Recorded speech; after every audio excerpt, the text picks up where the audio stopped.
ताज्या बातम्यांसाठी महान करेला सबस्क्राइब करा आणि बेल आयकॉनला क्लिक करा। प्रभाग क्रमांक 4 मध्ये भाजप उमेदवारांची प्रचारात चांगलीच मुसंडी। दत्त कॉलनीत घराघरात संपर्क, मतदारांचा उत्स्फूर्त प्रतिसाद। प्रभाग क्रमांक 4 मध्ये भारतीय जनता पक्षाच्या उमेदवारांचा प्रचार सध्या जोमात सुरू असून दत्त कॉलनी परिसरात घर टू घर प्रचार मोहिमेला नागरिकांचा उत्स्फूर्त प्रतिसाद मिळत आहे। भाजपच्या अपर्णा शेट्टे, विद्या नलवडे, मोहन वाटवे आणि निरंजन आवटी या उमेदवारांनी प्रचाराची गती वाढवली असून मतदारांशी थेट संवाद साधताना विकासाचा अजेंडा मांडला जात आहे। दत्त कॉलनी परिसरात राबवण्यात येणाऱ्या घराघरात संपर्क मोहिमेदरम्यान नागरिकांनी उमेदवारांचे स्वागत करत त्यांच्या समस्या व अपेक्षा मोकळेपणाने मांडल्या। हा परिसर भाजपचा बालेकिल्ला म्हणून ओळखला जात असून आतापर्यंत कोट्यावधी रुपयांची विकास कामे येथे मार्गी लावण्यात आली आहेत। रस्ते, पाणी पुरवठा, ड्रेनेज, स्वच्छता तसेच नागरी सुविधांमध्ये लक्षणीय सुधारणा झाल्याने नागरिकांमध्ये समाधानाचे वातावरण आहे। उमेदवारांनी यावेळी बोलताना सांगितलं की विकास कामांमध्ये नजर चुकीने काही कामे अपूर्ण राहिली असतील तर ती येत्या काळात ती नक्कीच पूर्ण करण्यात येतील। नागरिकांच्या सहकार्याने प्रभागाचा सर्वांगीण विकास साधण्याचा निर्धार त्यांनी व्यक्त केला। त्याचबरोबर पदयात्रेच्या माध्यमातूनही मतदारांशी संपर्क साधण्यात येत असून या प्रचारात सौ प्रज्ञा निरंजन आवटी, स्नेहा वाटवे, जयश्री गाडगीळ, अनघा कुलकर्णी, ज्योती आवटी, प्राची फाटक, नाना शिरोळे, गिरीश देसाई, अनिता राऊटे, पांडुरंग कोरे, राजेंद्र नातू, महेश फोंडे, अथर्व शेट्टे, संजय चौगले, बाळासाहेब जाधव यांच्यासह भाजपचे अनेक कार्यकर्ते सक्रिय सहभाग घेत आहेत।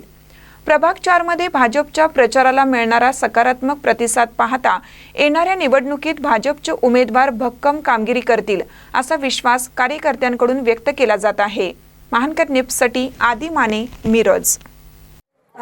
गेली 5 वर्ष आदरणीय निरंजन आवटी साहेब या प्रभागाचे नगरसेवक आहेत। त्यानंतर त्यांना स्टँडिंग कमिटी चेअरमन पद मिळालं आणि त्याच्या माध्यमातून त्यांनी प्रभाग क्रमांक 4 साठी अनेक कामं केली। रस्ते असतील, पाणी असतील, ड्रेनेज असतील, लाईटची सुविधा पुरवणे असेल, रस्त्यांचं चौकांचं सुशोभीकरण असेल, अशी कित्येक कामे त्यांच्या मार्फत झाली आहेत। त्याचप्रमाणे त्यांनी अनेक ठिकाणी बोरसुद्धा मारून दिलेले आहेत स्वतः। या पलीकडे जाऊन यावेळी प्रभाग क्रमांक 4 साठी आम्हाला महिला सक्षमीकरणावरती भर द्यायचा आहे आणि महिलांच्या कलातील कलागुणांना वाव देऊन त्यांना त्यांच्या आत्मनिर्भर बनवण्यासाठी, त्यांना सक्षम बनवण्यासाठी आमचं यावेळीचं व्हिजन असणार आहे आणि त्यांच्या कलेचा उपयोग त्यांना स्वतःचा इन्कम सोर्स अवेलेबल करून देऊन त्यांना स्वतःच्या पायावरती उभं करण्यावरती आमचा यावेळी भर असणार आहे।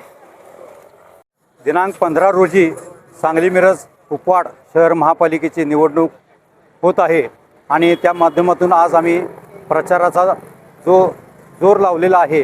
प्रभाग क्रमांक 4 मध्ये भारतीय जनता पक्षाचे 4 सक्षम आणि अभ्यासू असे उमेदवार पक्षाने दिलेले आहेत आणि मतदारांचा उत्स्फूर्त असा प्रतिसाद आम्हाला इथं मिळतोय।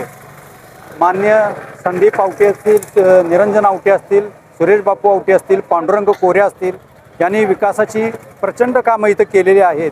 त्यामुळं इथल्या नागरिकांना फारसं काही वेगळं आम्हाला सांगायला लागत नाही। त्यांच्या पुढच्या ज्या काही मागण्या आहेत त्यासुद्धा फारशा अशा अवघड नाहीत आणि त्या आम्ही लवकरात लवकर पूर्ण करू अशाच मागण्या आहेत। आता जे व्हिजन आमचं आहे की केंद्रातनं आणि राज्यातनं खूप चांगल्या योजना वयोवृद्ध लोकांसाठी असतील, महिलांसाठी असतील, तरुणांसाठी असतील, शिक्षण घेणाऱ्या विद्यार्थ्यांसाठी असतील, अशा ज्या योजना तळागाळात पोचत नाहीत त्यासाठी आम्ही एक इथं मध्यवर्ती सेंटर निर्माण करून त्या योजना प्रत्येकापर्यंत पोचवून त्याचा लाभ त्यांना घेता येईल असे आमचा प्रयत्न असणार आहे। आणि त्याचप्रमाणे इथं आज आपण जर बघितलं तर पूर्वी आपल्याला रॉकेलच्या आणि याच्या रांगा लावाव्या लागत होत्या। आज उज्ज्वला योजनेमुळे, गॅस योजनेमुळे सगळ्या महिलांना अतिशय सोपं झालं आहे। मिरजेतला सगळ्यात महत्त्वाचा जो प्रश्न आहे महिला स्वच्छतागृहांचा, तो अनेक महिन्यांपासून आम्ही लावून धरला आहे आणि निश्चितच ह्या निवडणुकीनंतर सर्वप्रथम तो प्रश्न सोडवला जाईल आणि या प्रभागातील तसेच मिरज नगरातील, शहरातील सगळीच ठिकाणी एक चांगला विकास होऊन ज्याप्रमाणे सांगली म्हणजे चांगली असं म्हटलं जातं आहे तसंच मिरजेचा सुद्धा त्यामध्ये समावेश होईल याची आम्ही नक्की ग्वाही देतो।